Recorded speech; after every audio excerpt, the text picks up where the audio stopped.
ही कथा तर अनेकांचा उद्धार करते, ही पिशाच्यांचा सुद्धा उद्धार करते.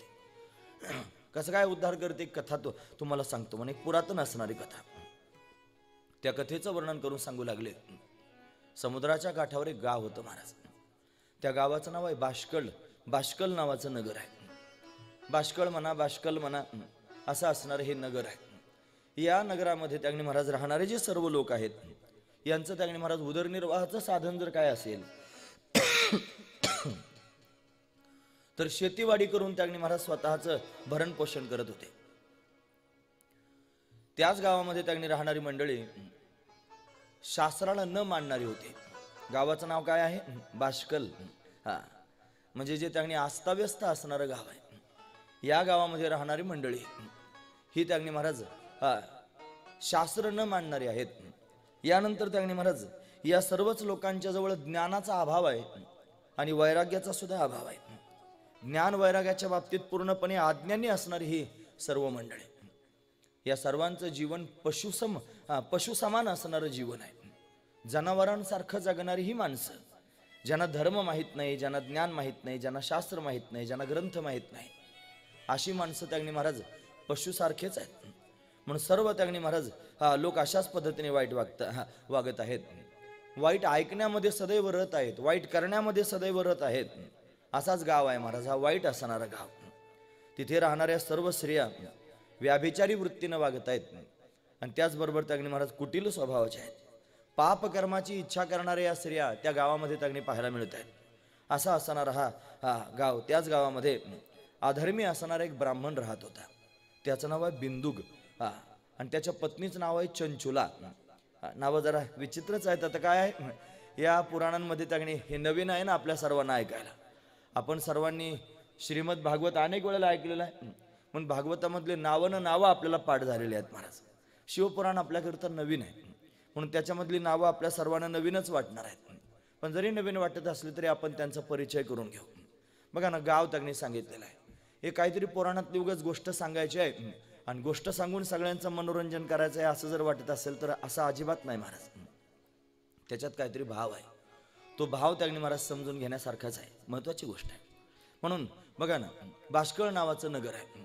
म्हणजे आस्थाव्यस्त असणारं हे नगर, अविचारी असणारं हे नगर. काही माणसं बाष्कळ वागतात ना, जे विचारवान नसतात, कसंही वागतात महाराज, मनाला वाटेल तसं वागतात. म्हणून असं असणारं हे नगरच आहे. असं राहणारे लोक आहेत, मनासारखं वागतायत, मनसोक्त त्यांनी महाराज कोणत्याही प्रकारचं शास्त्र न जाणता अशा पद्धतीने वागतायत. शास्त्रावर त्यांचा विश्वासच नाही. ज्या लोकांना शास्त्र मान्य नाहीत, ज्या लोकांना धर्म मान्य नाही, ते लोक त्यांनी ज्ञानहीन आहेत महाराज. म्हणजे ज्ञाना वाचून जीवन जगतायत. आणि शास्त्र म्हणतं ज्ञानेनहीन पशुभी समान. ज्ञाना वाचून ज्याचं जीवन आहे ते पशुसारखंच जीवन आहे महाराज. म्हणून जीवनामध्ये ज्ञान प्राप्त करून घ्यावं. जर ज्ञान नसेल तर माणसाचं जीवन आणि पशुचं जीवन याच्यात काय फरक आहे मला तुम्ही सांगा. पशु काय पाप पुण्य जाणती, उत्तम मध्यम भोग भोगिती, असं आपण त्यांनी बऱ्याच वेळेला पाहतो. म्हणून त्यांनी जन्माला येतात, मरतात त्यांनी पशु सुद्धा. त्यांना पाप कळत नाही आणि पुण्य कळत नाही. मग जनावरालाही पाप पुण्य कळत नाही, जनावरालाही धर्म कळत नाही, जनावरालाही देव मान्य नाही. मग या अधर्मी लोकांना देव मान्य नाही याच्यात काय नवल आहे? ते जनावरच आहेत महाराज, महत्वाची गोष्ट आहे.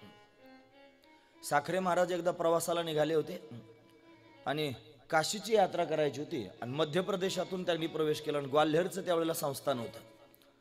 ग्वाल्हेरचा संस्थानिक असणारा तो राजा समोर आला. मोठा लवाजमा घेऊन चालले होते, बैलगाडीतला प्रवास होता आणि सगळं बरोबर घेऊन चालले. बैल होते, सगळं त्या बैलगाडीमध्ये सामान ठेवलेलं होतं आणि जात असताना तो राजा महाराष्ट्रातून पाहुणे आले म्हणून त्यांना सामोरं गेला स्वागत करण्याकरता.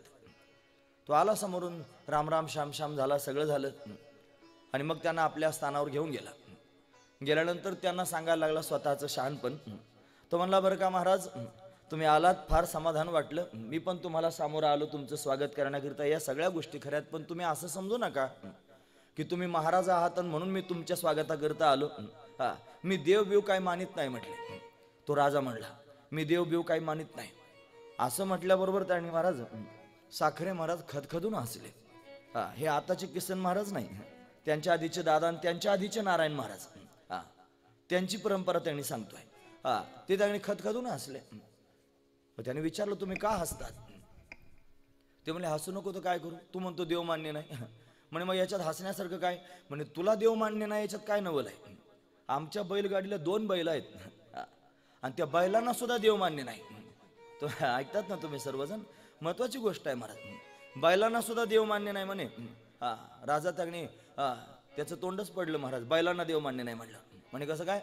अरे ते जनावर आहेत त्यांना देव मान्य नाही आणि तुला देव मान्य नाही, त्यांच्यातून तुझ्यात फरक काय आहे? तुझा फक्त आकार माणसासारखा आहे पण वागणं मात्र बैलासारखंच आहे. महत्वाची गोष्ट आहे.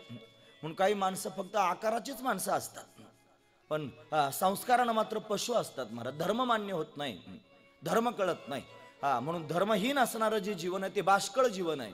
महत्वाची गोष्ट आहे. म्हणून बाष्कळच गाव आहे, गावाचंच नाव आहे बाष्कळ नगर आणि तिथे राहणारे हे माणसं असेच असणार आहेत महाराज. म्हणजे ज्याचं जीवन धर्मबाह्य आहे, ज्याचं जीवन शास्त्रबाह्य आहे आणि तो खऱ्या अर्थानं बाष्कळ जीवन जगतोय हे समजायला काहीच हरकत नाही महाराज.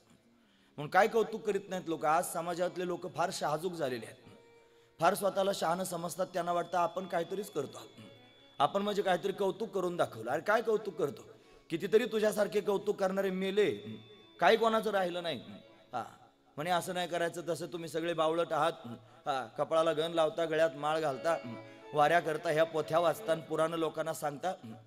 अरे आम्ही पुराण सांगतो लोकांना म्हणून तर लोक आईला आई म्हणतात, बापाला बाप म्हणतात, भावाला भाऊ म्हणतात. अजून बरं आहे. महत्वाचा विचार आहे. हे जर बंद झालं तर उद्या आईला आई कोणी म्हणणार नाही. बैलाला कुठे आई कळते?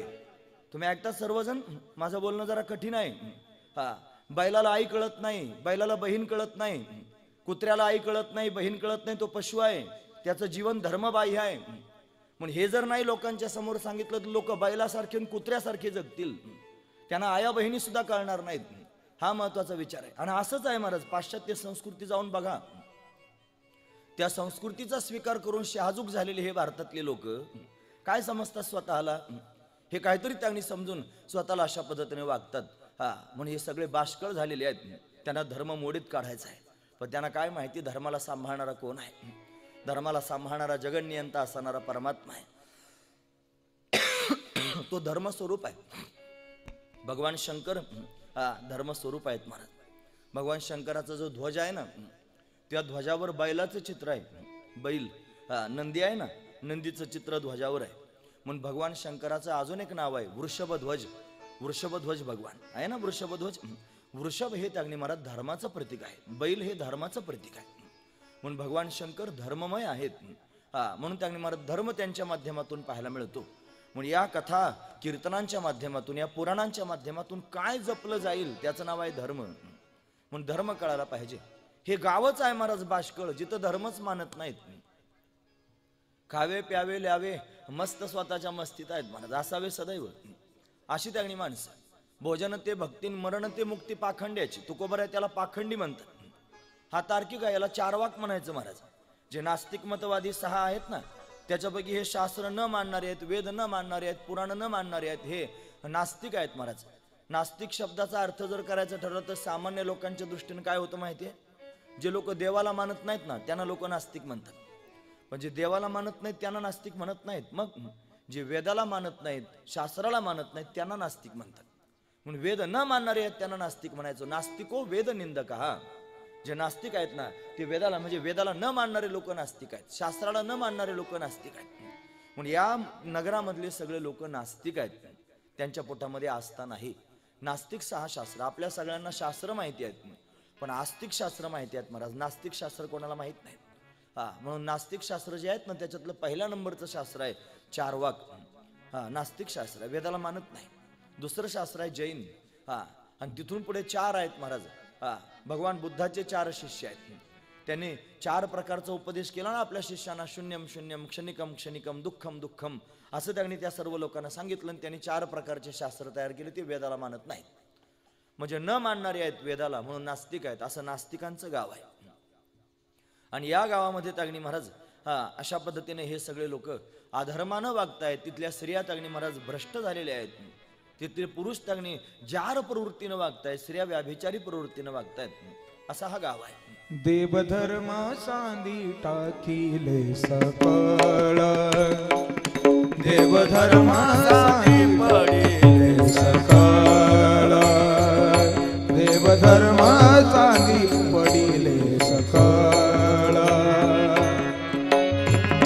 पुढं सरका, पुढे या, पुढे या, पुरुष मंडळी पुढे या. देवधर्म सांदी पडिले सकळ, देवधर्म सांदी पडिले सकळ, देवधर्म पडिले सकळ, देवधर्म सांदी पडिले सकळ. विषयी गोंधळ, विषयी गोंधळ देवधर्म सांडी पडिले सकळ, देवधर्म सांडी पडिले सकळ.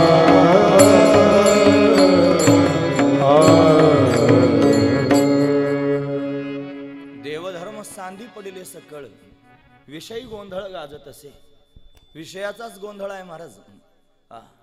सगळ्या आयुष्याची माती करून टाकली, विषयाची चरवणी केली, आयुष्याची गाळणी, अशी अवस्था सर्वांची आहे. असे असणार हे सगळं गाव. या गावामध्ये असणारा हा अधर्मी ब्राह्मण, ब्राह्मण आहे आणि धर्म न मानणार आहे. महत्वाची गोष्ट आहे. शिवपुराणात असं वर्णन आहे की धर्म न मानणारा जर ब्राह्मण असेल तर त्याचं मुख सुद्धा पाहू नये, त्याचं मुख सुद्धा पाहू नये. पण आम्ही जर त्यांनी थोडं जास्त बोललो तर बऱ्याच वेळेला अंतकरण दुखावलं जातं. म्हणून सप्रमाण बोललं पाहिजे, म्हणून प्रमाण त्यांनी सांगितलं पाहिजे. म्हणून त्यांनी महाराज म्हणतात, वैष्णव चांभार धन्य त्याची माता, त्याची माता धन्य आहे. आणि या व्यतिरिक्त त्यांनी महाराज धर्म न मानणारा अभक्त असणारा जर ब्राह्मण असला तर त्याच्याविषयी वक्तव्य केलं. ते म्हणतात, अभक्त ब्राह्मण जळो त्याचे तोंड आणि काय त्याशी रांड प्रसवली. महाराजांचं प्रमाण आहे. ते म्हणतात, अभक्त ब्राह्मण जळो त्याचे तोंड, काय त्याशी रांड प्रसवली. कशाकरिता जन्माला घातला असेल त्याला आईनं, महत्वाचा विचार आहे. म्हणून अभक्त ब्राह्मण नसावा. ब्राह्मणानं भगवंताची भक्ती करावी. त्यापेक्षा ब्राह्मण हा भगवंताचं मुख आहे. ब्राह्मण हा भगवंताला फार प्रिय आहे. ब्राह्मणाच्या मुखातून देव बोलतो आणि ब्राह्मणाच्या मुखातून देव खातो. म्हणून जर आपल्याला देवाला खाऊ घालायचं असेल तर पूर्वीच्या काळामध्ये ब्राह्मण भोजन त्यांनी करविलं जात होतं. ब्राह्मणांना बोलून त्यांना महाराज भोजन दिलं जात होतं, जेणेकरून यांच्या माध्यमातून देवापर्यंत पोहोचावा, हा त्यातला भाव आहे. ब्राह्मणांना देव म्हटलं जातं. हे आपण बाकीचे सगळे देव पाहतो ना, या देवांपेक्षा एक शब्द त्यांच्याकरिता जास्त असतो, त्याला म्हणतात भूदेव. काय म्हणतात? भूदेव. म्हणून या पृथ्वीवरील असणारे ते देव आहेत. म्हणून त्यांना देव समजलं जातं. मग ज्यांना देव समजलं जातं त्यानं कसं वागलं पाहिजे हे त्यानं त्याचं ठरवायचं. महत्वाचा विचार आहे. त्याचं वागणं शास्त्राला धरून असावं, त्याचं वागणं धर्माला धरून असावं, त्याचं वागणं त्याने महाराज मर्यादेला धरून असावं, हा महत्वाचा विचार आहे. म्हणून मर्यादेत वागणारा ब्राह्मण असावा. जर समाज आपल्या पाया पडत असेल तर आपण कसं वागलं पाहिजे. आम्ही तुमच्या समोर कथा सांगतो आहोत, आम्ही तुमच्या समोर कीर्तन करतो आहोत, म्हणून तुम्ही भोळी भाबडी माणसं आमच्या पाया पडता. मग तुम्ही जर आमच्या पाया पडता तर तुमच्याकडून पाया पडून घेत असताना आमच्या मनाला काय वाटलं पाहिजे? आमच्या मनाला वाटलं पाहिजे, बघ हे वयोवृद्ध असणारी माणसं सुद्धा तुझ्या पाया पडतात, जरा लाज धरली पाहिजे थोडी. आपलं जीवन आपण रेघेत आणलं पाहिजे, आपल्या जीवनामध्ये काटेकोरपणा आला पाहिजे, हा महत्वाचा विचार आहे. नाहीतर जर कोणी आपल्या पाया पडलं, आपल्या पायाला कोणी स्पर्श केला तर पायाच्या माध्यमातून आपल्या जवळ त्यांनी प्राप्त झालेलं जे पुण्य आहे ते पुण्य निघून जात असतं. म्हणून पुण्य जाण्याच्या काही गोष्टी आहेत, त्या गोष्टींमध्ये पायाची जी अंगठी आहेत ना हे जास्त प्रभावी आहेत, त्याच्यातून जास्त ऊर्जा बाहेर पडते. म्हणून त्यांनी महाराज कोणीही आपल्या जर पाया पडत असेल तर पाया पडल्यानंतर आपले पुण्य त्याला वाटून जात असतं. महत्वाचा विचार आहे. मग आपल्याजवळ जर पुण्यच नसलं आणि लोक जर आपल्या पाया पडत असतील तर असलं नसलं तेही संपून जाईल आणि आताचा जन्म फक्त चांगला राहील. याच्यानंतर काय होईल? रामाला डोळे. मग ते रामालाच कळेल महाराज. आता मी काय सांगू, मी काय सर्वज्ञ थोडाच आहे. म्हणून त्यांनी तुम्ही दर्शन घेता त्यावेळेला पोटात लाज वाटते की ही सगळी माणसं पाया पडतात, आपण कसं वागावं, महत्वाची गोष्ट आहे. तसा त्यांनी ब्राह्मण आहे. या ब्राह्मणानं त्यांनी महाराज विचार करावा की आपण छाती ठोकपणे सर्वांच्या समोर ब्राह्मण म्हणून वागतो आहोत, आपण त्यांनी वागावं कसं. म्हणून अधर्मी ब्राह्मण नसावा. हा जो बिंदुक नावाचा ब्राह्मण आहे त्याचं नाव आहे बिंदुग. हा बिंदुक नावाचा ब्राह्मण अधर्मी ब्राह्मण आहे, धर्म मानत नाही, अधर्मानं त्यांनी अशा पद्धतीने वागतोय. त्यानं धर्ममय जीवन जगलं पाहिजे. ब्राह्मणानं त्रिकाल संध्या केलीच पाहिजे. 3 वेळेला त्यानं त्यांनी महाराज 24 नावं भगवंताची घेतलीच पाहिजेत महाराज. त्यानं भस्म धारण केलंच पाहिजे. त्यानं त्यांनी महाराज या सगळ्या गोष्टी जीवनामध्ये आचरणात आणल्या पाहिजे. त्यानं गायत्री उपासना केली पाहिजे. त्यानं गायत्रीची पुरश्चरणं केली पाहिजेत. तो जर नदीवरचं त्यांनी काम करणारा असला तर त्यानं घरी येऊन त्यांनी स्नान करून यज्ञोपवीत बदलून त्यांनी गायत्रीचा जप केला पाहिजे, मगच पाणी पिलं पाहिजे. एवढी सुचिरभूतता ब्राह्मणाजवळ असावी, हे अतिशय महत्त्वाचं आहे. जर एवढा सुचिरभूत असेल तर तो त्यांनी महाराज धर्ममय जीवन जगून सुखी होईल. आणि जर तो त्यांनी महाराज या सगळ्या गोष्टी करत नसेल तर त्याच्यासारखा दुःखी जगामध्ये दुसरा कोणीच राहणार नाही.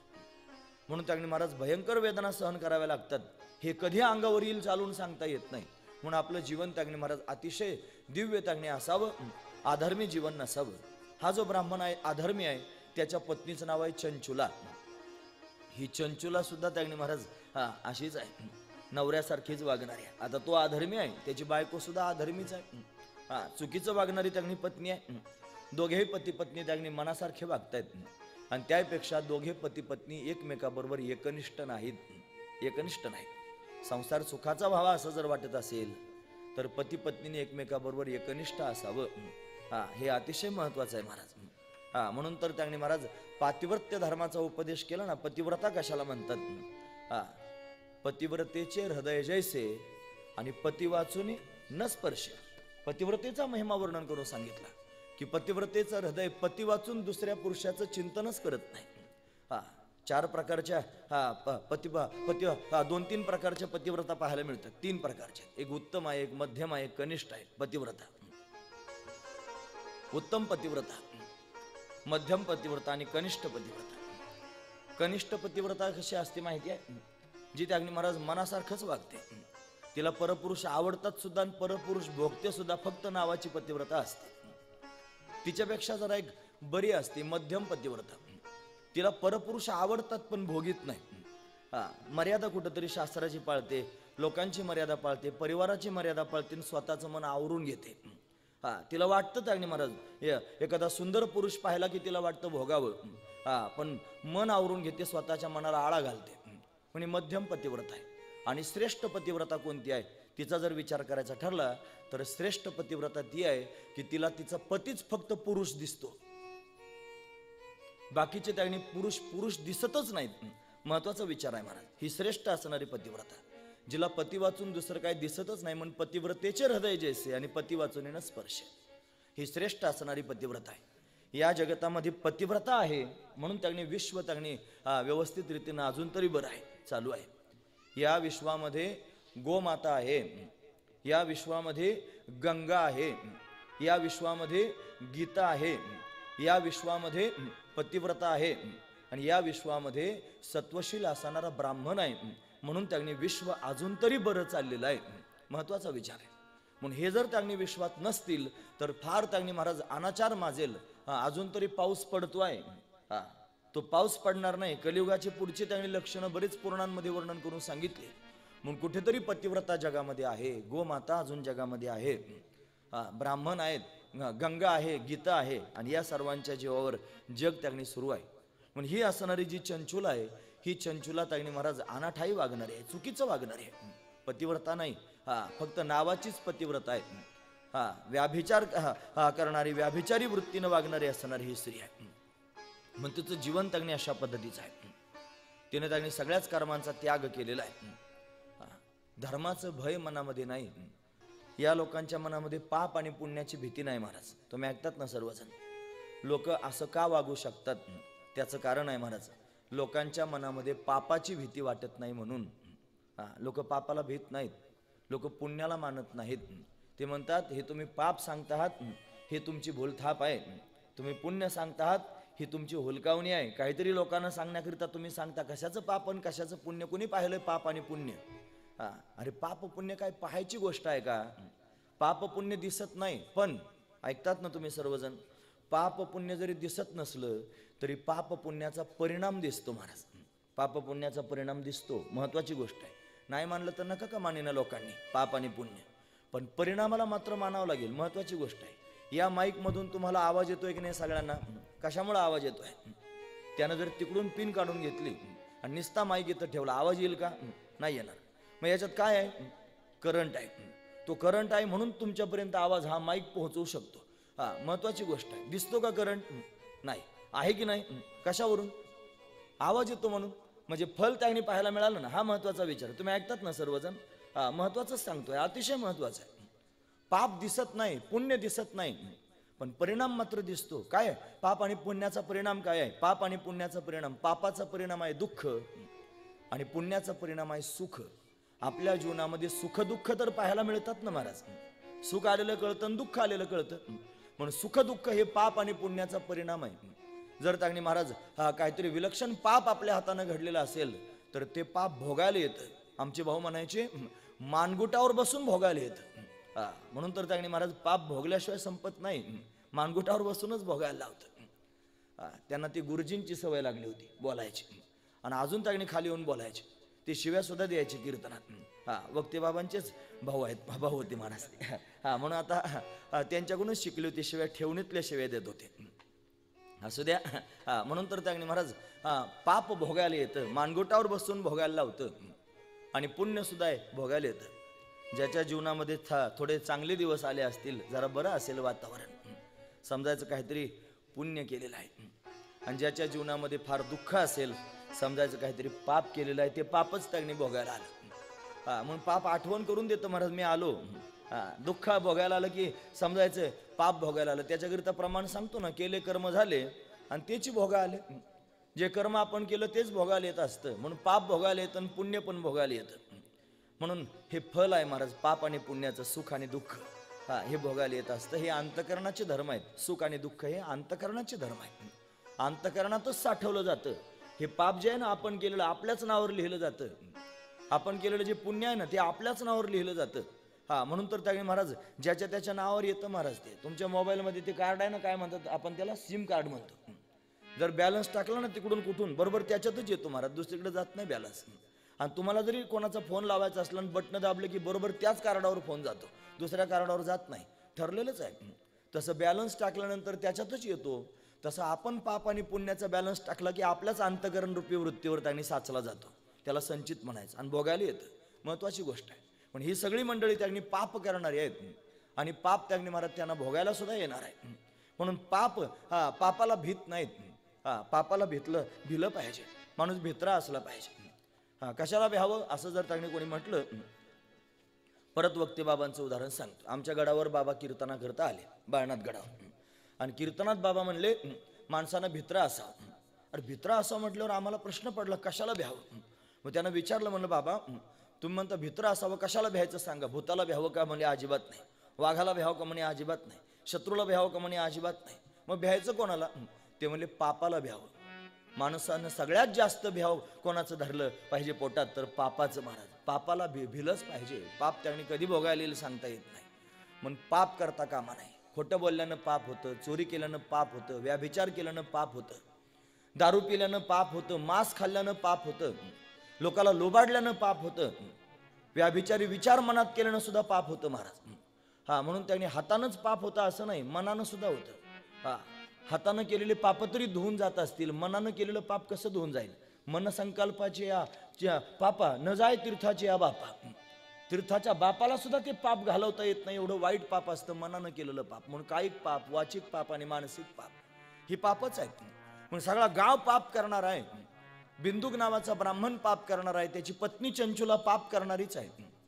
पाप प्रवृत्तीमध्ये त्यांनी अशा पद्धतीनं रत झालेले आहेत. हा बिंदुक व्याभिचारानं वागतोय, पत्नीबरोबर एकनिष्ठ नाही. यानं व्याभिचार करायला सुरुवात केली. घरात बायको असताना व्याभिचार करतोय हे त्यांनी महाराज त्याच्या पत्नीला कळालं की माझा नवरा व्याभिचार करतोय. मग ती त्यांनी रागावली. तिनं विचार केला, हा जर व्याभिचार करतोय, वेश्यागमन करतोय, मी कशाला कमी करू? कारण अधर्मीच आहेत महाराज ते. मग नवरात जर असा वागत असेल तर मी का बरं वाईट वागू नको, असा विचार करून त्याची पत्नी सुद्धा त्यांनी महाराज व्याभिचार करू लागली. खोटं वाटत असेल तर महापुराण आहे माझ्याकडे, शिव महापुराण, हे बारकाईनं आपण बघू शकतो महाराज. म्हणून बाई सुद्धा व्याभिचार करू लागली. आता त्यांनी महाराज याला कळालं माझी बायको व्याभिचार करते आहे. मग त्यानं तिला मारहाण करायला सुरुवात केली. बघा ना कशी परिस्थिती आहे. म्हणजे हा कसा वागला तरी चालेल, फक्त बायकोनं पतिव्रता असलं पाहिजे. म्हणजे यानं टोणग्यासारखं कशातही तोंड घालावं. हा, घरातही तोंड घालायचं, बाहेरही तोंड घालायचं, कसंही वागायचं, फक्त बायकोनं त्याच्याशी एकनिष्ठ वागलं, त्याची बायको फक्त पतिव्रता असली पाहिजे. आणि यानं कसंही वागलं तरी चालतं. कशाकरिता? हा, याला वाटायचं बायकोनं माझ्या फार चांगलं वागावं. तिला मारहाण करू लागला. मग तिने एक दिवशी पट्ट्यावरच घेतला. दोघांचं भांडण झालं कडाडून. आणि तिनं बोलायला सुरुवात केली, का तुम्हाला वेश्यागमन करण्याचा अधिकार आहे, तुम्हाला व्याभिचार करण्याचा अधिकार आहे, चुकीचं वागण्याचा अधिकार आहे, मी का चुकीचं वागू नको?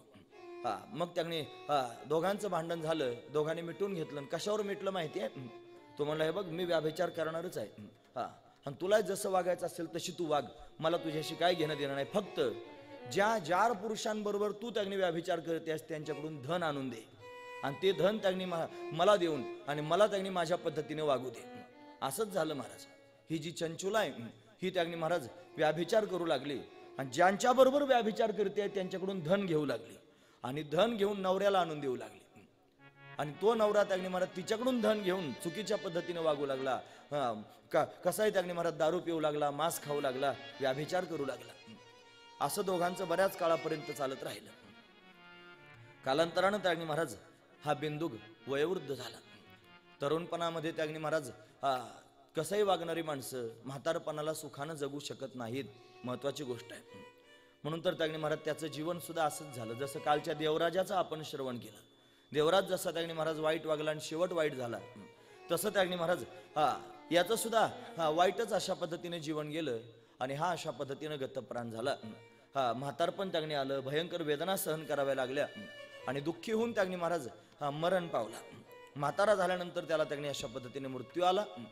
त्याचा मृत्यू झाल्यानंतर ही जी चंचुला आहे, ही चंचुला त्यांनी महाराज वनवन भटकू लागली.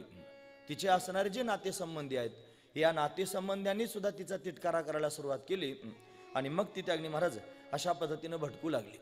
भटकत असताना ती सुद्धा आपण काल जसं पाहिलं देवराजाचं उदाहरण, अशीच त्यांनी महाराज एका गावामध्ये गेली जिथं तिला कोणीच ओळखत नव्हतं. त्या गावामध्ये जाऊन अशा पद्धतीनं राहू लागली, आणि राहत असताना त्यांनी महाराज तिथे सत्संग होऊ लागला. आणि या सत्संगामध्ये एका शिवालयामध्ये त्यांनी महाराज रोज उठून कथा होऊ लागली. या कथेचं श्रवण तिला होऊ लागलं. या कथेच्या श्रवणाला चंचुलीनं जाऊन बसावं. आतापर्यंत त्यांनी महाराज वाईट जीवन जगलेली ही चंचुला, तिचं नावच आहे चंचुला. ही चंचुला म्हणजे चंचल असणारी वृत्ती. काय आहे? वृत्ती एकच असते, फक्त तिला नावं वेगवेगळे असतात. ती संकल्प विकल्प करायला लागली की त्याच वृत्तीला म्हणतात मन. ती चिंतन किंवा चिंता करू लागली की तिला म्हणतात चित्त. ती त्यांनी महाराज निश्चय करू लागली की तिला म्हणतात बुद्धी. आणि ती अभिमानात्मक झाली की तिला म्हणतात अहंकार. ही वृत्तीच आहे. आणि वृत्तीच चंचल आहे महाराज. मन फार चंचल आहे, चित्त फार चंचल आहे. म्हणून चंचल चित्तासी ठेवून या ठाई, संतांची पायी लीन व्हावे. म्हणून चित्त चंचल आहे. मन चंचल आहे. किती चंचल आहे मन. या मनाचं चांचल्य वर्णन करताना एक नंबर आला महाराज मनाचा. मनो मधुकरो मेघो मानिनी मदनो मरुत मा मदो मर्कटो मत्स्यो मकारा दश चंचला. 10 चंचल आहेत. त्याच्यामध्ये एक नंबरचं चंचल आहे मन. मधुकर म्हणजे भोंगा, मेघ म्हणजे ढग, मानिनी म्हणजे सुंदर श्री, मदन म्हणजे कामदेव, मा म्हणजे पृथ्वी, मद म्हणजे अहंकार. चंचल आहेत महाराज. मर्कट म्हणजे माकड. आणि त्यागनी महाराज मन अतिशय त्यागनी महाराज चंचल. या सगळ्या गोष्टी चंचल आहेत. मरुत म्हणजे वारा, वारा सुद्धा चंचल आहे. हे सगळे चंचल आहेत. त्याच्यातलं एक नंबरचं मन हे चंचल आहे. मन ही वृत्ती आहे. आपण जर कधी वृत्ती प्रभाकर पाहिला असेल तर त्याच्यात आहे अंतकरणाच्या प्रकाशक परिणामाला वृत्ती असं म्हणतात. अशी असणार ही वृत्ती. म्हणून ही वृत्ती चंचल आहे. ही चंचुला म्हणजे काय? ही वृत्ती आहे.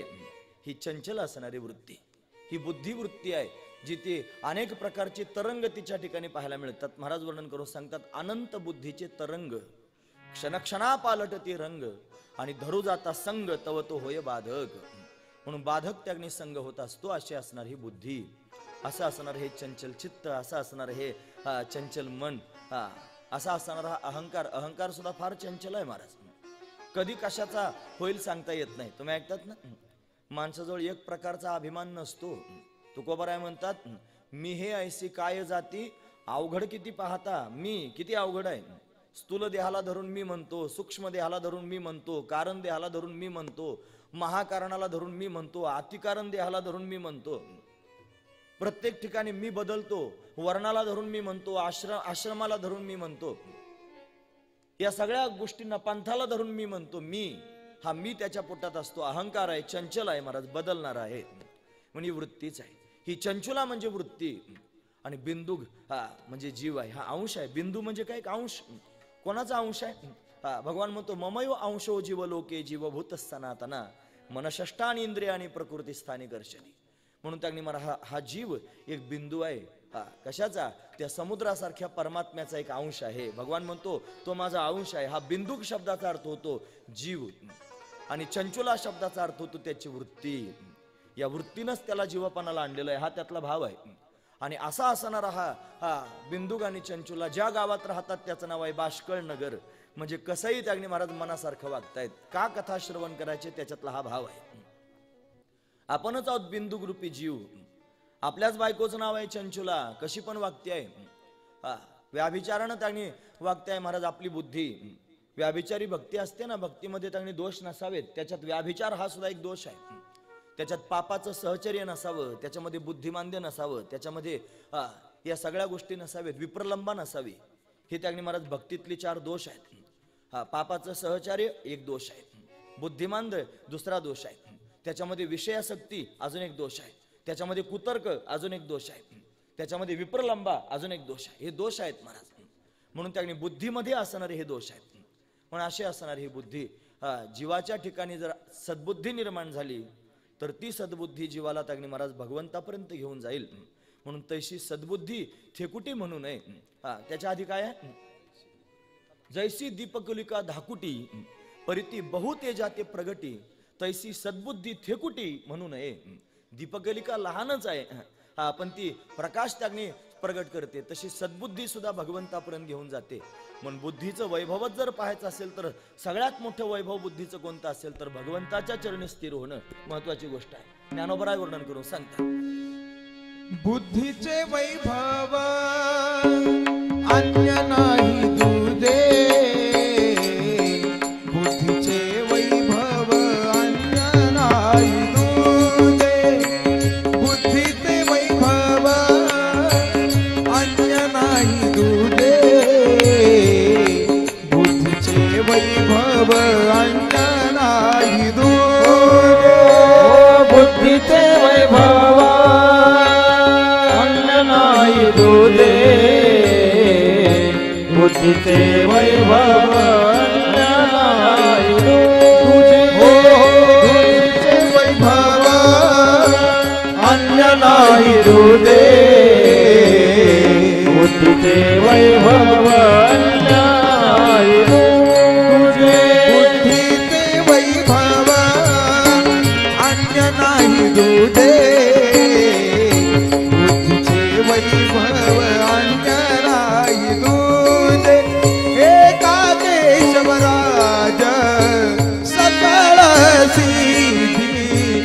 एका केशवराज सकळ सिद्धी. एका केशवराज सकळ सिद्धी. एका केशवराज सकळ सिद्धी. हरिमुखे म्हणा. हरिमुखे म्हणा. हरिमुखे म्हणा. हरिमुखे म्हणा. हरिमुखे म्हणा. हरिमुखे म्हणा. हरिमुखे म्हणा. हरिमुखे म्हणा. बुद्धीचे वैभव अन्य नाही दुजे. एका केशवराज सकळ सिद्धी. एका केशवराज सकळ बुद्धीचे वैभव अन्य नाही दुजे. एका केशवराज सकळ सिद्धी. एका केशवराज सकळ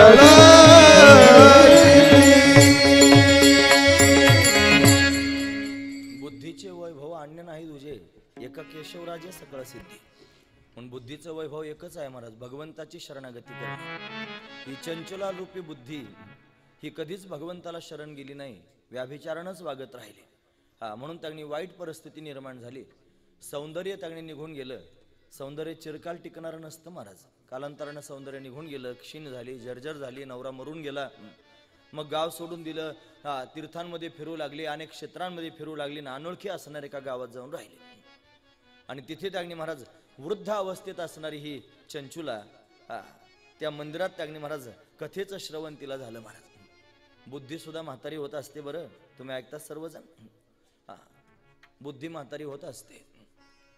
बुद्धी हे इंद्रिय आहे, त्याला काय म्हणतात अंतःकरण. करण शब्दाचा अर्थ होतो इंद्रिय. करण म्हणजे काय? इंद्रिय. बहिःकरण म्हणजे बाहेरची इंद्रिय. पहा, 5 ज्ञानेंद्रिय आणि 5 कर्मेंद्रिय हे जसे आहेत ना, तसे अंतःकरण हे अंत म्हणजे आतले आणि करण म्हणजे इंद्रिय, आतले करण. काय काय आहेत ती इंद्रिय? मन इंद्रिय आहे, हे 11वं इंद्रिय म्हणतात ना मनाला. म्हणून त्यांनी महाराज हे मन इंद्रिय आहे, ही बुद्धी इंद्रिय आहे. जसे बाहेरचे इंद्रिय क्षीण होतात ना महाराज, डोळे क्षीण होतात, दिसायचं कमी होतं, कान क्षीण होतात, ऐकायचं कमी होतं, नाक क्षीण होतं, त्याच्यात शेंबूड येऊ लागतो, आवरत नाही. मग जीभ स्वतःची आवरत नाही, लाळ गळू लागते. प्रमाण सांगू का? नाक मुख गळू लागले, लाळ आणि शेंबूड झालं की नाही अख्खं प्रमाण. महत्वाची गोष्ट आहे.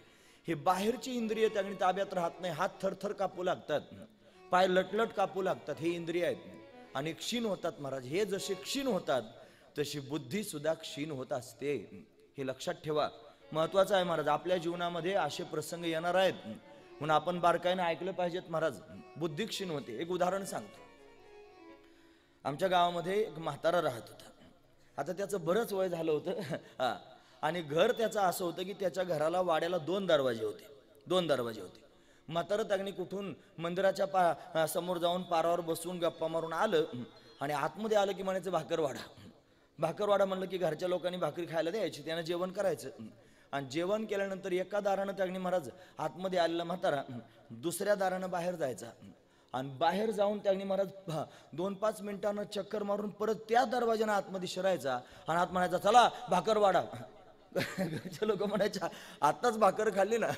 दरवाजा बदलला तरी डोक्यातून गेलं महाराज भाकर आत्ताच खाल्ली म्हणून. तुम्ही ऐकता सर्वजण. तो म्हातारा मरू नाही गेला. मला त्याचं चरित्र सांगायचं नाही, मला हे सांगायचंय पुढच्याला ठेस लागली की मागच्यानं शहाणं होत जायचं. म्हणून बुद्धी प्रत्येकाची क्षीण होणार आहे. तरुणपणामध्ये बुद्धीला आवरता येतं, ताकद असते म्हणून. पण म्हातारपण आल्यानंतर स्वतःच्या बुद्धीला आवरता येत नाही म्हणून म्हातारी माणसं चावळल्यासारखे करतात. जन्मभर माळा घालून राहतात आणि मरायच्या वेळेला खायला प्यायला मागतात काही पण. असे प्रत्यक्ष पुरावे पाहायला मिळतात. मी काही पुराणातलं सांगत नाही, प्रत्यक्ष अनुभवातलं सांगतोय. म्हणून म्हातारपण झाल्यानंतर बुद्धी स्वतःची ताब्यात राहत नाही. तो कसाही वागू शकतो. फक्त महापुरुषांची स्मृती कधी बिघडत नाही महाराज. म्हणून त्यांची जशीची तशीच राहते. म्हणून स्मृती जशीची तशी ठेवण्याकरिता माणसाच्या जीवनात तपश्चर्याच असावी लागेल. तपश्चर्येनंच स्मृती त्यांनी जागेवर राहील, बुद्धी जागेवर राहील, नाहीतर राहणार नाही. आणि ती जर बिघडली तर मग मात्र काय होईल सांगता येत नाही. ही चंचला बिघडलेलीच आहे. बुद्धी आहे चंचल असणारी ही बुद्धी. पण झालं काय, तिला सत्संग घडला. म्हणून सत्संग घडावा कोणाला? बुद्धीलाच घडावा महाराज. म्हणून बुद्धीला जर सत्संग घडला तर ती त्यांनी महाराज उत्तम स्थितीपर्यंत जाऊ शकते. म्हणून विचारसागरामध्ये असं वर्णन आहे की बुद्धी जाणे व न जाणे ही त्यास तो अपार शुद्ध परमात्मा मीची असे. त्याला बुद्धी जाणते सुद्धा आणि बुद्धी जाणत सुद्धा नाही असा असणारा जो अपार शुद्ध परमात्मा आहे तो मीच आहे. म्हणून बुद्धीच त्याला अशा पद्धतीने जाणू शकते. म्हणून तर एक ओवी आहे माऊली ज्ञानोबरायांची. ते म्हणतात बुद्धी निश्चय आत्मज्ञान ब्रह्मरूप भावी आपण बुद्धीनं निश्चय करावा लागेल. म्हणून चंचुलेनं त्यांनी महाराज कथा श्रवण केली आणि श्रवण करता करता एक त्यांनी महाराज गोष्ट तिला ऐकायला मिळाली. त्याच्यामध्ये सांगितलं गेलं ज्या स्त्रिया व्याभिचार करतात त्यांना मेल्यानंतर त्यांनी नरकात नेऊन पाठवतात आणि नरकात नेऊन त्यांनी महाराज यमदूत ते त्यांनी महाराज भयंकर वेदना त्यांना अशा पद्धतीने देतात. त्यांना अग्निस्तंभाला कवटळवलं जातं. म्हणजे लोखंडाचा खांब असतो तो लाल तापवला जातो आणि या स्त्रिया जसं जार पुरुषाला आलिंगन देतात गुपचूप तसं त्यांनी महाराज त्या खांबाला त्यांना अशा पद्धतीने आलिंगन द्यायला लावतात. हे असं ज्या वेळेला त्यांनी अशा पद्धतीनं हिनं ऐकलं त्यावेळेला तिला भयंकर त्रास होऊ लागला, कारण तिला स्वतःचं चित्र दिसायला लागलं की आपणही व्याभिचार केलाय. मग काय करायचं? व्याकुळ झाली, दुःखी झाली, सगळी कथा होऊ दिली. आणि कथा झाल्यानंतर त्यांनी महाराज सत्संग झाल्यानंतर त्या कथा सांगणाऱ्याकडेच गेले आणि त्यांना म्हणू लागली, महाराज खरं खरं बोलायला लागले. म्हटली, मी व्याभिचार केलेला आहे, मी वाईट वागलेले आहे, मला वाईट वागण्याचा पश्चाताप होतोय. तुम्ही ऐकतात ना सर्वजण, पश्चाताप हे सगळ्यात मोठं प्रायश्चित्त आहे. पश्चातापासारखं प्रायश्चित्त दुसरं कोणतं नाही. पण आपल्या जीवनात जर त्यांनी महाराज काही चुकीचं काम घडलेलं असेल, जर आपण कोणाची चोरी केली असेल, आपण जर खोटं बोललो असेल, आपण जर व्याभिचार केला असेल, आपण जर दारू पिलो असेल, आपण जर मांस खाल्लं असेल, आपण जर वेश्यागमन केलं असेल, हे पापच आहे महाराज, नरकात घेऊन जातं. द्युतंच मद्यंच पिशितंच वेश्या पापर्धी चौर्यम परदार सेवा येतानी सप्त व्यसनानी लोके घोराती घोरम नरके नयंती. नरकात घोर नरकात घेऊन जाणारे ही पाप आहेत महाराज. म्हणून असं पाप जर आपल्या हातानं घडलं असलं तर त्या पापाचा त्यांनी महाराज पश्चाताप करावा. पश्चाताप हे सगळ्यात मोठं प्रायश्चित्त आहे. कानाला खडा लावा, बस मला कळालंय असं केल्यानं नरकात जावं लागतं. म्हणून इथून पुढे त्यांनी पाप करणार नाही असं जर त्यांनी निश्चय केला आणि ते पाप झालंय आपल्या हातानं, पश्चाताप होऊन जर त्यांनी महाराज नेत्रांमधून अश्रुधारा वाहू लागल्या तर सगळ्यात मोठं प्रायश्चित्त होईल. आणि हे प्रायश्चित्त आपल्याला सात्विक करून त्यांनी महाराज आपल्या उद्धाराला कारणीभूत होईल. म्हणून केवढाही दुराचारी असला तरी त्यानं पश्चाताप करावा. हिला पश्चाताप झाला आणि पश्चाताप होऊन विनंती करायला लागली, महाराज मला सांगा, मी आता उद्धरून जाण्याकरिता काय करू? मी पाप तर करून बसलेले आहे, पण माझ्या पुढच्या जीवनाकरिता मी काय केलं पाहिजे मला तुम्ही सांगा. मग त्याने सांगितलं, काय नाही, एकच उपाय आहे. म्हणे काय? भगवान शंकराचा महिमा श्रवण कर, भगवान शिवाचा महिमा श्रवण कर, भगवान शिवाची भक्ती कर, महादेवाची भक्ती कर, असं त्यांनी सांगितलं. महादेवाच्या परिवाराचं त्यांनी अशा पद्धतीने चिंतन कर. महादेवाचा परिवार आहे महाराज. काय परिवार आहे महादेवाचा? तो परिवार म्हणजे त्यांनी महाराज भगवान शिवाची असणारी पत्नी भगवती जगदंबा, शंभू तेथे अंबिका, ही अंबिका तिथंच आहे, त्याच्याबरोबरच आहे महाराज. म्हणून हा परिवार आहे. त्याच्यात त्यांनी महाराज 2 पुत्र आहेत भगवान शंकराला, गणेश आणि त्यांनी असणारा कार्तिकेय. हे 2 पुत्र आहेत. हे जसे आहेत ना तशी यांची वाहनं सुद्धा स्वतंत्र आहेत. भगवान शंकराचं वाहन आहे नंदी, हा परिवार आहे. भगवती जगदंबेचं वाहन आहे सिंह, कार्तिकेयाचं वाहन आहे मोर आणि गणपती बाप्पांचं वाहन आहे उंदीर. हे सगळेचे सगळे त्यांनी महाराज परिवारातले सदस्य आहेत. म्हणून असा असणारा हा भगवान शंकराचा परिवार. लांबून तुम्हाला दिसतं की नाही मला माहित नाही, पण तुम्ही बघू शकता हा परिवार आहे भगवान शंकराचा. भगवान शिव आहेत, भगवती जगदंबा आहे, त्याच्यानंतर कार्तिकेय स्वामी आहेत, गणपती बाप्पा आहेत आणि त्यांची वाहनं सुद्धा त्यांच्या समोर प्रत्यक्ष त्यांनी अशा पद्धतीने आपल्याला पाहता येतील. हा परिवार आहे. म्हणून त्या महात्म्यानं सांगितलं की तू असं कर, भगवान शंकराचं पूजन कर, भगवान शंकराचा महिमा श्रवण कर. परिवार त्यांनी आहे भगवान शंकराचा, त्याची पूजा कर. तिनं असंच केलं महाराज. अंतकरणापासून भगवान शंकराची पूजा करायला सुरुवात केली आणि भगवान शंकराचा महिमा शिवपुराण महापुराण कथा श्रवण केली. ही कथा श्रवण केल्यानं त्यांनी महाराज तिला दिव्यत्व प्राप्त झालं आणि भगवती पार्वती तिला प्रसन्न झाली. पार्वती प्रसन्न झाली. पार्वतीच्या दर्शनानं त्यांनी महाराज सगळे पाप ताप जळून गेले. आधी जरी दुराचारी तरी तो सर्वोत्तमची अवधारी हे जे म्हटलं जातं, या पद्धतीने तिचं जीवन झालं सर्वोत्तम. भगवतीची कृपा प्राप्त झाली आणि पार्वतीच्या कृपेने त्यांनी महाराज सर्वज्ञ असणारी सर्वोत्तम असणारी स्थिती तिला प्राप्त झाली. आणि ज्यावेळेला तिचं ते शरीर पडलं त्यावेळेला त्यांनी महाराज तिला दिव्य गती प्राप्त झाली आणि शिवलोकाला जाता आलं. म्हणून ही चंचुला त्यांनी शिवलोकात गेले. तिला फार समाधान वाटलं आणि पार्वतीच्या सेवेमध्ये राहिली. पार्वतीची त्यांनी दासी होऊन सखी होऊन त्यांनी तिथे वास्तव्य करू लागले. एवढं श्रेष्ठत्व तिला मिळालं. हे श्रेष्ठत्व मिळाल्यामुळे त्यांनी महाराज फार आनंदी झाली आणि तिला सारखं वाटू लागलं की मला त्यांनी या परमार्थाच्या मार्गानं ही दिव्य स्थिती प्राप्त झालेली आहे. मी आधी वाईट वागले तरी पण माझं चांगलं झालेलं आहे. माझा पती मरण पावला, त्याचं काय झालं असेल विचारपूस केली पाहिजे. म्हणून तर त्याचंही माझ्यासारखं कल्याण झालं पाहिजे. त्याचा मृत्यू झालेला आहे.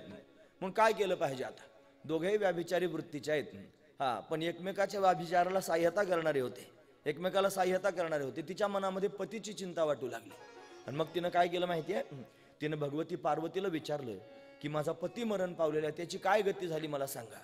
सर्वज्ञ असणाऱ्या भगवतीनं एका क्षणात तिला सांगितलं, हे बघ तुझा पती मरण पावला आणि त्यानं भयंकर पाप केल्या कारणानं सगळ्यात आधी त्याला नरक यातना भोगाव्या लागल्या. नरकात तर गेलाच गेला, नरकातले दुःख त्यानं सहन केले. लोक काही प्रश्न विचारतात आम्हाला, ते म्हणतात तुम्ही बावळट आहात, कसं काय नरकात जाईन? त्याचं जे शरीर आहे आमच्या सगळ्यांच्या समोर मेला जाळून टाकलं सगळ्यांनी, मग त्याला जाळून टाकलं आमच्या समोर, मग नरकात कसं काय गेला? अरे नरकात जाणारा हा स्थूल देह नाही, या देहाला पार्थिव शरीर म्हणतात. मेल्यानंतर याला बॉडी म्हणतात, बॉडी आणा बॉडी ठेवा असं म्हणतात की नाही. महत्वाचा विचार आहे, हे पार्थिव शरीर आहे, याला पार्थिव काय म्हणतात? हे पृथ्वीपासून तयार झालं म्हणून याला पार्थिव म्हणतात. याच्यामध्ये पृथ्वी, आप, तेज, वायू आणि आकाश पंचमहाभूत आहेत. क्षितिजल पावक गगन समीरा पंचरचित अधम शरीर, हे अधम शरीर आहे, पृथ्वीवरचं आहे म्हणून याला पार्थिव म्हणतात. असं असणार हे पार्थिव शरीर आहे. हे इथंच पडतं महाराज. मग जातं कोण? मरण. मरण म्हणजे काय? तुम्ही ऐकतात ना सर्वजण. मरण शब्दाचा अर्थ लक्षात घ्या. मरण येतं म्हणजे काय होतं? स्थूल देह आणि सूक्ष्म देह या दोन देहांचा वियोग, याचं नाव आहे मृत्यू. मृत्यू म्हणजे काय? या स्थूल देहातून सूक्ष्म देह निघून जातो, याला म्हणायचं मृत्यू. या सूक्ष्म देहामध्ये 17 तत्व आहेत. त्याच्यामध्ये पंच ज्ञानेंद्रिय, पंच कर्मेंद्रिय, पंच प्राण, मन, बुद्धी, हे त्याने मला त्याच्यातले तत्वच आहेत. हे सगळेचे सगळे तत्व सूक्ष्म आहेत, दिसत नाहीत. काही लोक असाही प्रश्न विचारतील, पंच कर्मेंद्रिय तर दिसतात, डोळे दिसतात, ज्ञानेंद्रिय त्याने दिसतात, कर्मेंद्रिय दिसतात, ज्ञानेंद्रिय दिसतात. मग ते डोळ्यासमोर दिसतात आणि तुम्ही त्यांना सूक्ष्म कसं काय म्हणता? अरे डोळे दिसतात, पण आपल्याला डोळे दिसत नाहीत. तुम्ही ऐकतात सर्वजण. ही डोळ्याची गोलक आहेत महाराज. हे दिसणार काय? गोलक आहे. हे गोलक दिसतं, याच्यातली दृष्टी दिसत नाही. कान दिसतो आपल्या सर्वांना, हे कानाचं छिद्र दिसतं पण कान दिसत नाही. श्रोत्रेंद्रिय दिसत नाही. नाक दिसतं सगळ्यांचं, पण घ्राणेंद्रिय दिसत नाही. म्हणून त्यांनी इंद्रिय दिसत नाही, ते सूक्ष्म आहेत, गुप्त आहेत. ते सूक्ष्म देहाचा एक भाग आहे महाराज, म्हणून ते निघून जातात. आणि ते त्यांनी महाराज, तो जीवात्मा निघून गेल्यानंतर त्यानं केलेल्या कर्मानुसार त्याची गती त्याला होते. त्याला नरकात नेऊन घातलं, बिंदुगाला. तो जीव रूपी बिंदू त्यांनी नरकात गेला. नरकात गेल्यानंतर तिथं गेल्यावर त्याला नवीन शरीर प्राप्त झालं, भोग भोगण्याकरिता, पाप भोगण्याकरिता. मग त्याचं ते पापाचं असणारं फल आहे ते नरकात जाऊन त्यानं भोगलेलं आहे. भोगावंच लागतं महाराज. ते तुम्हाला माहिती आहे, दुर्योधनानं एवढा छळ केला पांडवांचा. तो छळ केल्यानंतर दुर्योधनाला नरकात जाऊन पडावं लागलं. धर्मराज ज्या वेळेला स्वर्गारोहण करून जाण्याकरिता निघाला, आणि त्यावेळेला नरकाच्या वरून त्यांनी महाराज प्रवास सुरू होता. आणि प्रवास सुरू असताना हा दुर्योधन त्या नरकात होता. नरक कशाचं होतं? वैतरणी नदी होती, जी पुवाची असणारी नदी. जखमेत पू होतो की नाही, तो पू, त्याच्यात असणारं मूत्र, त्याच्यात असणारी विष्ठा आणि त्याच्यात असणारं रक्त, या सगळ्या गोष्टी एकत्र झालेल्या आहेत आणि त्याची वाहणारी नदी आहे. आणि त्या नदीत पडला होता दुर्योधन.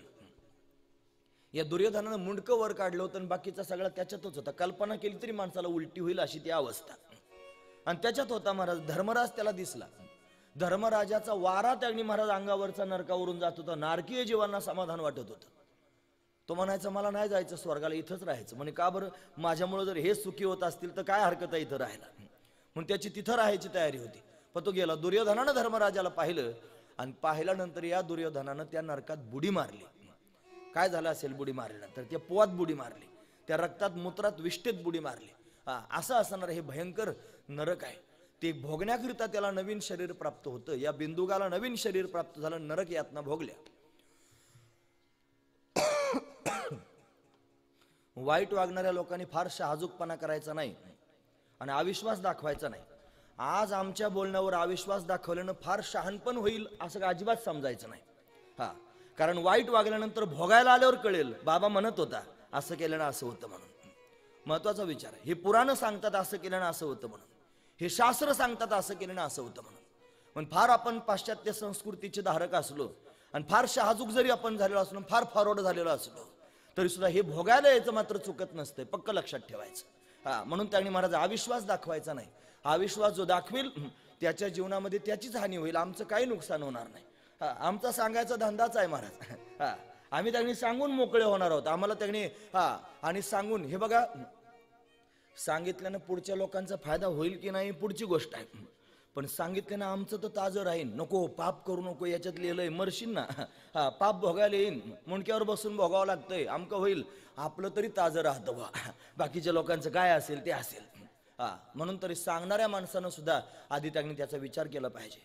सांगणाऱ्यानंच आधी पापाला भेलं पाहिजे, मग ऐकणारे भेतील. आता उलट झालेलं आहे महाराज. हे कलियुग आहे. या कलियुगामध्ये सांगणाऱ्या लोकांनाच पापाची भीती वाटत नाही. मरेपर्यंत सांगत राहील तरी लोक घाबरायचे नाहीत. महत्वाची गोष्ट आहे. म्हणून सांगणाऱ्यांना आधी भेलं पाहिजे आणि मग ऐकणारे भेतील. हा महत्वाचा विचार आहे. बिंदुक नरकात गेला, त्याचं नरक यातना भोगून तेवढंही पाप त्यांनी संपलं नाही. मग त्याला अजून त्यांनी पुढचा जन्म प्राप्त झाला. पिशाच्य योनी प्राप्त झाली. पिशाच्य ही 84 लाख योनीमधली एक योनी आहे. लोक म्हणते लागले अंधश्रद्धा सांगायला, लागले आता भूत सांगायला. अशी काही भूत असतात का? सगळे अंधश्रद्धा म्हणे तुमची. आम्ही ज्ञानोबरायांना मानणारी माणसं आहोत. आम्ही काय तुम्हाला मानित नाहीत. तुम्ही शहाजूक झाले म्हणजे काय तुम्हाला मानायचं का? अजिबात नाही. आम्ही ज्ञानोबरायांना मानतो. ज्ञानोबराय म्हणतात पळे भूत बाधा बेने तेथे. ज्ञानोबरांकडे पाहून जगणारे आम्ही माणसं आहोत. ते म्हणले भूतबाधा आहे, आम्ही नाही पाहिलं तरी त्यांच्या शब्दावर आमचा विश्वास आहे. गोस्वामी तुलसीदासांनी वर्णन करून सांगितलंय हनुमान चालीसा आपण म्हणणारी माणसं आहोत. त्याच्यात काय लिहिलंय? भूत पिसाच निकट नाही आवे, महाबीर जब नाम सुनावे. मग ज्याला देव मान्य आहे त्याला आसुरी योनी का मान्य नाही? ज्याला देव मान्य आहे त्याला पिशाच्य योनी का मान्य नाही? म्हणून तेही मान्य केली पाहिजे. जर देव मानत असाल हे सुद्धा मानावं लागेल. हे जर मानत नसाल तर देवाला पण मानू नका. मग असंच त्यागणी आहे महाराज. पिशाच्य योनीत त्या ठिकाणी गेला बिंदुक आणि पिशाच्य होऊन त्यागणी महाराज विंध्य पर्वतावर राहू लागला.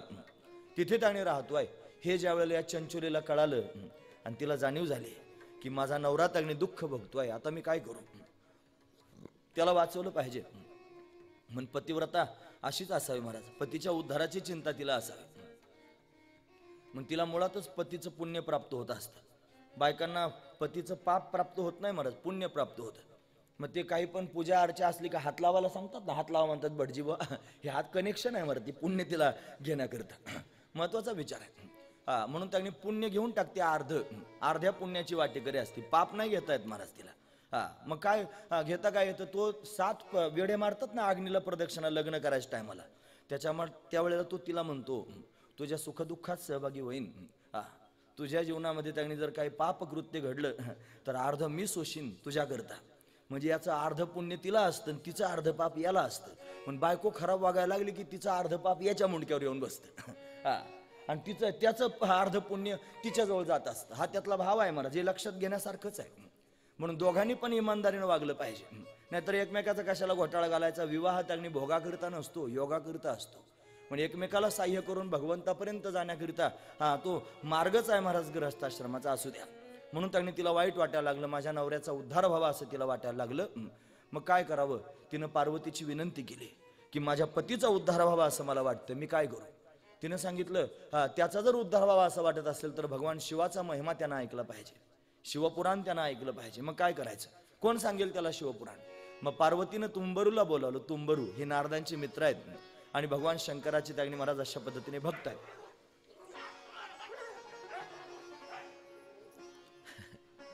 जाऊ दे गेले ते. तुंबरूला त्यांनी बोला. तुंबरू हे गंधर्व आहेत, गायन करणारे आहेत. या तुंबरूला पार्वतीनं आज्ञा दिली की तुम्ही त्या ठिकाणी भगवंताची, भगवान शिवाची असणारी कथा, शिव महापुराण कथा या बिंदुगाला त्यांनी जाऊन ऐकवा. म्हणून त्यांनी तुंबरू आपल्या बरोबर त्यांनी या चंचुलीला घेऊन निघाले आणि जाऊन विंध्य पर्वतावर गेले. आणि विंध्य पर्वतावर हातामध्ये विणा घेऊन भगवान शंकराचं स्तवन करू लागले महाराज. भगवान शंकराचं गीत गाऊ लागले. ओम शिव परात् परा शिव ओंकारा शिव तव चरणम. ओम शिव परात् परा शिव ओंकारा शिव तव शरणम. ओम शिव परात् परा शिव ओंकारा शिव तव चरणम. ओम शिव परात् परा शिव ओंकारा शिव तव शरणम. ओम शिव परात् परा शिव ओंकारा शिव तव चरणम.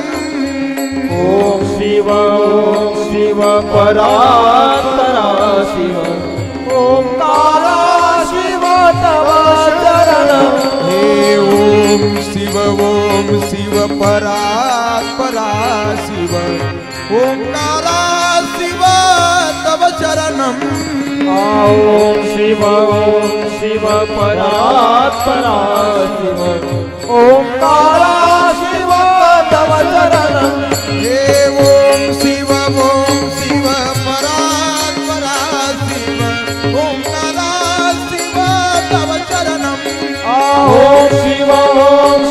परात्परा शिव ओंकारा शिव तव शरण ओम शिव परात्परा शिव ओंकारा शिव तव शरणम ओम शिव परात्परा शिव ओंकारा शिव तव शरण उमापति महादेव की जय। तुंबरू गायन करत करत त्यागणे महाराज विंध्य पर्वतावर जाऊन पोहोचले. या पर्वतावर हा पिशाच्य होऊन राहत होता. पिशाच्य योनी फार वाईट योनी असते महाराज. या योनीमध्ये चांगलं खाण्याचा अधिकार नसतो. हा सगळं वाईटच असतं. त्याला त्याने खरकट खाण्याचा अधिकार असतो, उष्ट खाण्याचा अधिकार असतो, टाकून दिलेलं खाण्याचा अधिकार असतो. त्याला पाणी सुद्धा चांगलं पिता येत नाही. त्याच्या डोळ्यासमोर चांगलं पाणी असलं तरी त्याला पिता येत नाही महाराज. मग त्याला खराब पाणीच पिता येतं. हा एखादा बहिर देशाला गेला आणि पाणी त्याने नेल्यानंतर जर पाणी शिल्लक राहिलं आणि त्याने ते फेकून दिलं तर ते पाणी पिण्याचा अधिकार पिशाच्याला असतो महाराज. पिशाच्य त्या पाण्याचं ग्रहण करतो. पण टाकून दिलेलं पिशाच्यांना त्याने प्रिय असतं. त्यांना त्याच्यावरच जगता येतं. जर कोणी असं फेकून दिलं नाही, टाकून दिलं नाही तर त्यांना खाता येत नाही. त्यांना उदरामध्ये वेदना होतात भुकेच्या आणि फार दुःख सहन करावं लागतं. अशी पिशाच्य असणारी योनी आहे. वाईट कर्म करणाऱ्या माणसाला पिशाच्य व्हावं लागतं महाराज. म्हणून विश्वास ठेवा अगर नका ठेवू. पण ज्या वेळेला भोगायला येतात ना या सगळ्या गोष्टी तेव्हा माणसाला कळतं महाराज की हे आपण जर ऐकलं असतं तर बरं झालं असतं. म्हणून जर एखादा मनुष्य आत्महत्या करत असेल, भगवंताने दिलेले शरीर आहे, तर त्याला 1000 वर्षापर्यंत पिशाच्य व्हावं लागतं. कशानंच त्याचा उद्धार होत नाही. कशानंच होत नाही महाराज. गया श्राद्ध करा, नाही तर अजून पिंडदान करा, नाही तर अजून तर्पण करा, काही करा, त्याचा उद्धार होत नाही. त्याचा उद्धार होण्याकरिता एकच गोष्ट आहे, भगवंताची कथा. भगवंताची कथा त्याचा उद्धार करू शकते. म्हणून पिशाच्य योनी त्याची अशा पद्धतीने मुक्त होऊ शकते. म्हणून त्याने पिशाच्याचा उद्धार करायचा. पिशाच्य झालेला आहे हा बिंदुक रूपी जीव. याचा उद्धार करण्याकरिता तुंबरू महाराज गेलेले आहेत. या तुंबरूनं त्याने महाराज भगवंताचा महिमा गायन करायला सुरुवात केली. शिव महापुराण सांगायला सुरुवात केली. तो पिशाच्य समोर आलेला आहे. या चंचुलीने त्याने महाराज त्याला ओळखलं, हाच माझा पती आहे. याला भगवंताची कथा सांगितली पाहिजे.